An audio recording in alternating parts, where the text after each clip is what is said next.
जब आप ध्यान में बैठो, सबसे बड़ी बात ये समझ लेना कि ये शरीर नश्वर है, ये नष्ट हो जाना है, किसी का नहीं रहेगा इस संसार के अंदर। जिनकी लंबी आयु है, चाहे हनुमान जी हुए, चाहे अश्वत्थामा हुए, चाहे परशुराम जी हुए, जो चिरंजीव हैं, चाहे मार्कंडे जी हुए, जिन्होंने लंबी आयु पाई है, किसी न किसी कारण से, कोई न कोई कारण है, उनके पीछे रहस्य है, कोई भी हो, लेकिन एक न एक दिन उनका भी शरीर चला ही जाएगा, छूट जाएगा। ऐसा नहीं है कि उनके शरीर नहीं छूटेंगे, वैसे ही अमर रहेंगे, नहीं, वो भी चले जाएंगे। लेकिन जब तक इस शरीर का हमें लाभ प्राप्त नहीं हुआ, जिस कारण से हमें ये मिला है, अगर हमने उस शरीर का कारण खोज करके हमने उसका काम नहीं किया, तो फिर जन्म होगा, फिर मृत्यु होगी, फिर आएगा। इसी काल के जाल में फंस करके हम इसी प्रकार से आते जाते रहेंगे।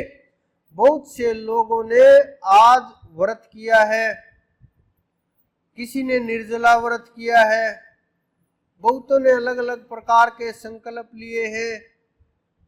कुछ लोग ऐसे भी हैं जिन्होंने छुप छुप करके कुछ खाया पिया है। सब प्रकार के लोग हैं, लेकिन इनसे ज्यादा फर्क नहीं पड़ेगा अगर आप भजन नहीं करोगे तो। अगर आपने बैठ करके नाम सुमरण नहीं किया, जिस उद्देश्य के लिए आप आज लोग इकट्ठे हुए, आपने उपवास किया, पूरा दिन भोजन छोड़ दिया, भोजन तो छोड़ दिया लेकिन निंदा चुगली नहीं छोड़ी, भोजन तो छोड़ दिया, विषय विकारों को त्याग नहीं किया, भोजन तो छोड़ दिया, लेकिन शरीर के अंदर जो जो चीजें हैं उनको हम काबू में नहीं कर पाए। भोजन तो छोड़ दिया, मन ऐसे ही घूम रहा है, मन भोजन के लिए घूम रहा है, भजन के लिए नहीं घूम रहा। मन भोजन के पीछे दौड़ रहा है, भजन के पीछे नहीं दौड़ रहा। अगर आप भजन के पीछे दौड़ोगे, सुमरण के पीछे दौड़ोगे, तो भोजन की, संसारिक भोजन की ज्यादा आवश्यकता नहीं रहेगी, क्योंकि मानव कोई बड़ी बात नहीं है दो रोटी मिलना, कोई बड़ी बात नहीं है भोजन मिलना। सब जीवों को भोजन मिल रहा है इस संसार के अंदर।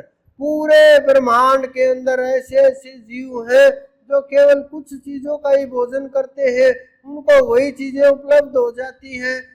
पेड़ पौधे देखो, आप प्रकृति में देखो, जल के अंदर जीव देखो, आकाश में जीव देखो, सब प्रकार से आप घूमते देखते होंगे। पेड़ पौधों के ऊपर कितने हजारों जीव बैठे रहते हैं, पत्थर के अंदर भी जीव होते हैं। किस प्रकार से वहां आप देखना, कभी पत्थर के ऊपर भी, समुद्र के अंदर काई लग जाती है, उसके अंदर भी जब आप सूक्ष्मदर्शी लगा करके देखोगे, हजारों लाखों जीव उसमें है, वो भी भोजन कर रहे हैं। तो मात्र भोजन के लिए जीना ये इंसान का काम नहीं है। इंसान का काम उसकी प्राप्ति करना है। इस शरीर के लिए जो आवश्यक है, जो दिनचर्या के लिए आवश्यक वस्तुएं हैं, वो आपको प्राप्त हो रही है और होती भी रहेंगी। लेकिन इस संसार के अंदर अगर आप आए बिना भजन के, बिना प्राप्ति के, ऐसे ही निकल गए, फिर कोई लाभ नहीं होगा। इस शरीर का कितना भी आप सजा ले, कितना भी सवार ले, कैसे भी वस्त्र धारण कर ले, कुछ भी कर ले, कोई फर्क नहीं पड़ेगा। लेकिन आजकल हमारा ध्यान वस्त्रों के ऊपर ज्यादा रहता है, साज श्रृंगार के ऊपर रहता है। मैं ये नहीं कहता है कि ये गलत चीजें हैं, करो, कोई बड़ी बात नहीं है, लेकिन हमारा जो मूल उद्देश्य है उसको प्राप्त करो। अगर आपने वो प्राप्त नहीं किया तो ये चीजें कोई काम नहीं आनी। अगर आपको वो प्राप्त हो गया, फिर आप कुछ भी करते रहो, क्या फर्क पड़ेगा? आपके लिए ये कोई चीजें महत्व ही नहीं रहेंगी। आपको पता रहेगा एक एक पल का कि हम वहां हैं, स्थिति क्या है, कहाँ हमारा दिमाग है, कहाँ विचार है, हमारा अपने ऊपर कितनी पकड़ है, कितना हमें भजन करना है, भजन चल रहा है नहीं चल रहा है, हम जागृत रहेंगे, हमारा ध्यान उसी के ऊपर टिका रहेगा, हमारा वही मार्ग होगा, हम उसी के रास्ते बताए के ऊपर चलेंगे। जिसके लिए आप उपवास कर रहे हो, जिसके लिए आप कल से 24 घंटे के लिए आप उपवास में हैं, व्रत में हैं, कम से कम उसके बताए मार्ग के ऊपर तो चल करके देखो, कम से कम उसके कहे अनुसार तो चलो, कम से कम जो उसने बताया। ये नहीं कि कुछ लाइनें लिख दी गई और ये सार कह करके और आपको चिपका दिया, आप उसी को उठाए हुए घूमते रहोगे कि जो कुछ हो रहा है अच्छा हो रहा है। ये नहीं है सार, ये नहीं है कि जो हो रहा है अच्छा हो रहा है, ये सार नहीं है। सार ये है कि आपको अपनी आत्मा को खोज करना है। सार ये है कि इसी जीवन में प्राप्त करना है। सार ये है, ये शरीर कोई भी नहीं रहेगा। सार ये है, एक एक सांस जो आपका अनमोल है ये नष्ट हो रहा है। सार ये है कि आपकी घड़ी जब आप पैदा हुए शुरू हो गई और जब तक सांस चलेंगे तब तक आप पा सकते हो।